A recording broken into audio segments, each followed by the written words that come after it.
Hi guys, welcome back to my channel.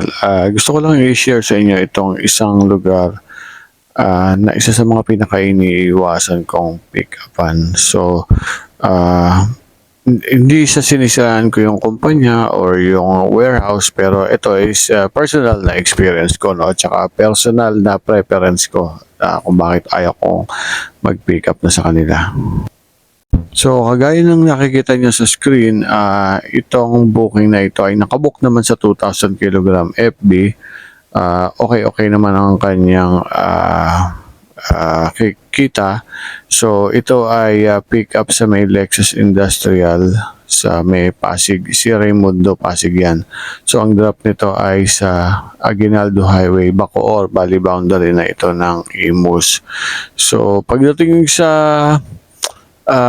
halaga nitong booking na ito, wala naman akong masyadong problema dyan kahit medyo malayo. Umaasa pa naman ako na makakuha ko ng booking pabalik, no?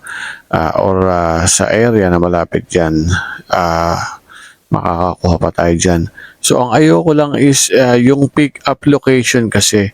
So, itong Lexus Industrial Enterprise Corporation, ito ay isang kumpanya or warehouse na nasa loob ng isang compound sa may Raimundo Pasig na kung saan ang kumpanya na ito ay nagdi-distribute ng parang mga plywood ganyan o yung mga boards, mga laminated boards kung tawagin.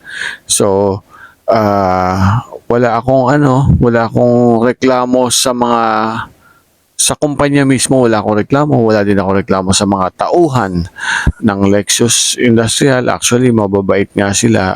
Masisipag pa. Tsaka maganda rin customer service. Attenan ka agad nila. Okay, wala tayong problema sa kanila. Maayos din sila mag-asikaso, mabilis kumilos. Maayos ang kanilang mga empleyado. So, ang reason kung bakit ayokong mag-pick up dito, kung bakit nadala na ako, ay dahil yung tagal ng pag-pick up mo.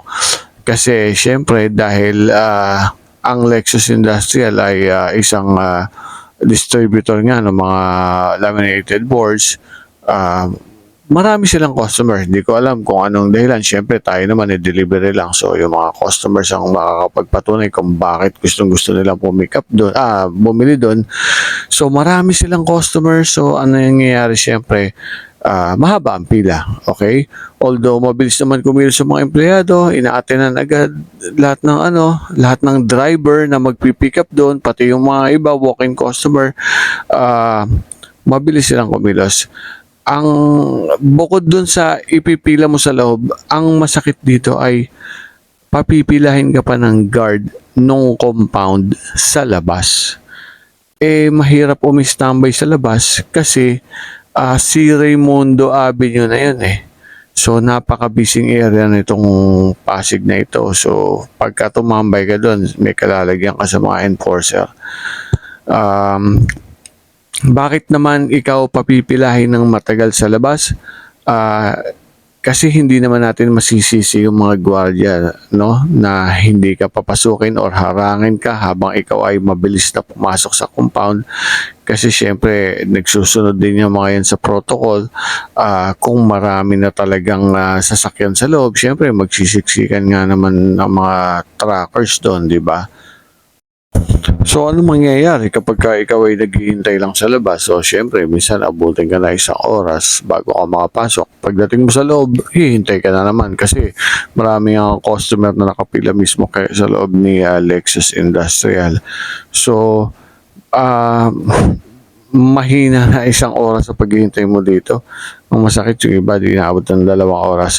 So, sa experience ako, maraming trackers, mapa-Lalamove man o mapa-Transportify ang nagpapa-cancel na lang sa kanilang mga customer dahil hindi na kinakaya yung tagal ng paghihintay dito bago makargahan ang kanilang truck. Yung iba nga narinig ko meron pang 3 oras, so grabe naman yan at hindi naman ako umabot sa ganun pa. Yun nga lang, siyempre, nakakadala yung gano'ng eksperyensya, 'di ba?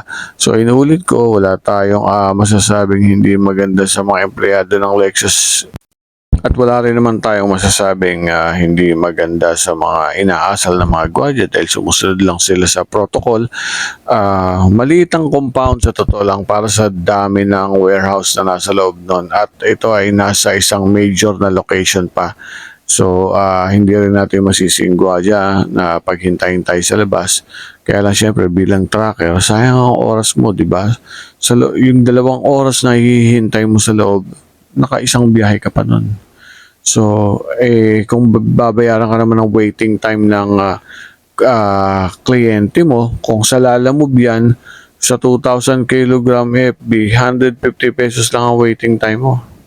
'Di ba? So, hindi worth 'yun maghintay ka ng 2 oras, 300 pesos, sa 2,000 kilogram FB kahit paano baka kumita ka pa ng 400, 500. Although depende naman siyempre sa oras ano.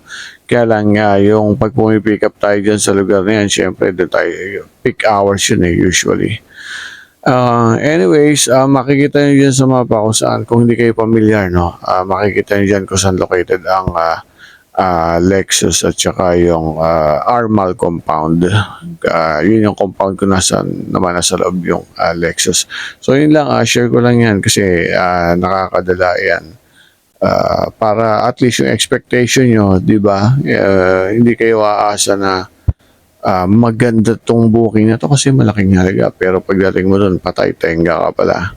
O yun lang mga paps, isa lang yan sa mga tip, no? Siyempre para ma-share naman natin yung ating experience, lalo na sa mga baguhan sa Lalamove at saka sa Transportify.